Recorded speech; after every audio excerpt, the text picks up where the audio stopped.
Sunnydale's a little bit different in 2019.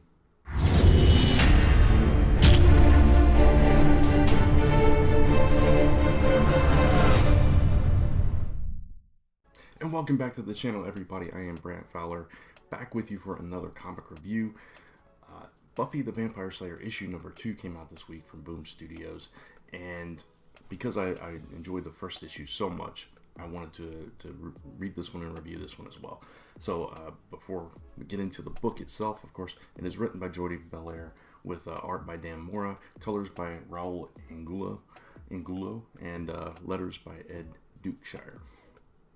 So this issue gets us the all-important introduction that I'm sure a lot of people were looking for in the first issue, which is of Cordelia Chase. And as she comes into this issue, she's a little bit different than we saw her in the very first episode of the TV show, which was nice to Buffy, but kind of mean girlish to everybody else. And I think in that first episode, she called Willow a loser and, kind of made fun of her clothes and all that kind of stuff. Well, here, it's a completely different thing. She's running for class president, and she's nice to everybody and kind of oblivious to everything around her, but super nice. So I'm curious to see how they're going to handle that twist in her personality, or if they're updating her and not making her mean girl.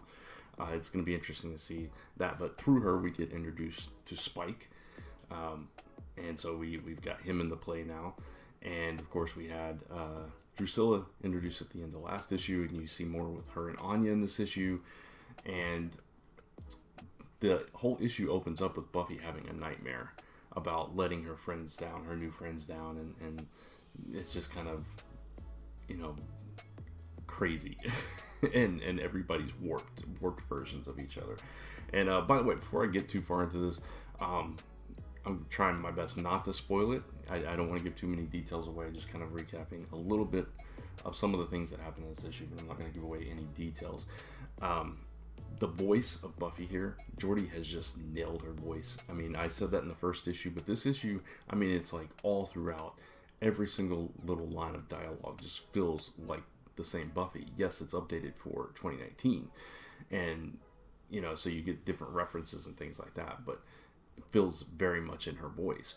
And I'm speaking of reference, I love that there was a 90s reference and that Buffy kind of made fun of it as her mom brings it up. You got her dealing with her mom's boyfriend, stuff like that. And you got her and Giles doing the whole back and forth thing. And that's where Cordelia comes into it. The interesting thing here is, and I talked about it last time, how they fast-tracked Willow's sexuality.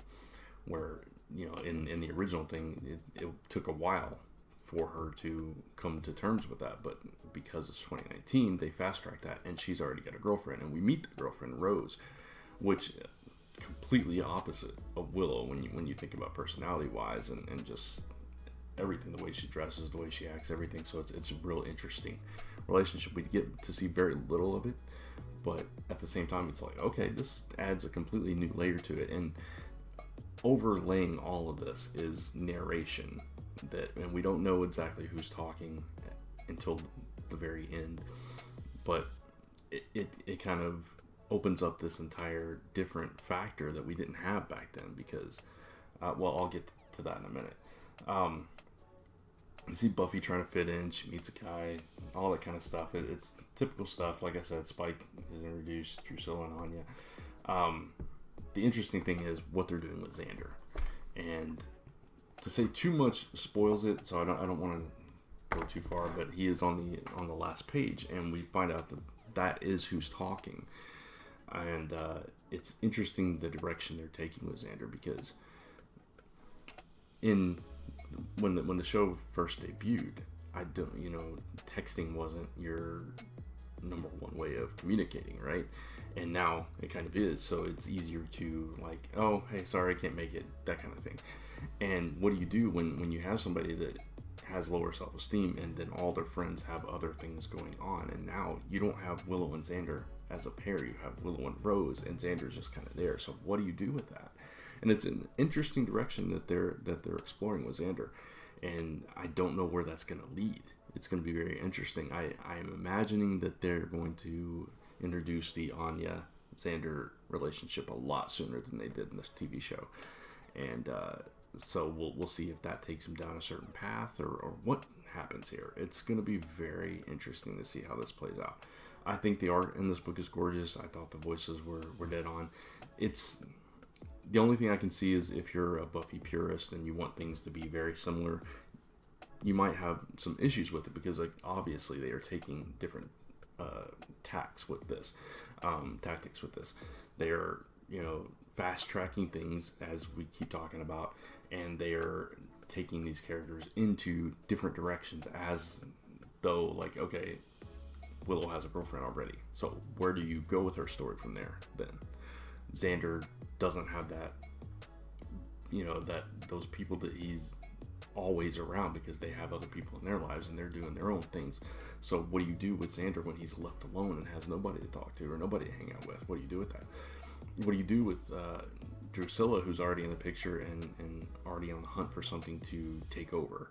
And then you introduce Spike, and you've got Cordelia being a nice girl, and it's just so many different ways you can go with all these characters, but yet they all still feel like themselves, just a slightly altered version. It's like the butterfly effect. You change one thing, and all these characters are just slightly different or on a different path. And so far, I'm really excited about the paths that they're on, and I'm absolutely loving this book. I think this is a fantastic reimagining of Buffy for the modern era, and again, all the voices are great, the art is great, and I highly recommend it. So if you like that first issue, I think you're really going to like this one. If you didn't like that first issue, well, then I'm not sure.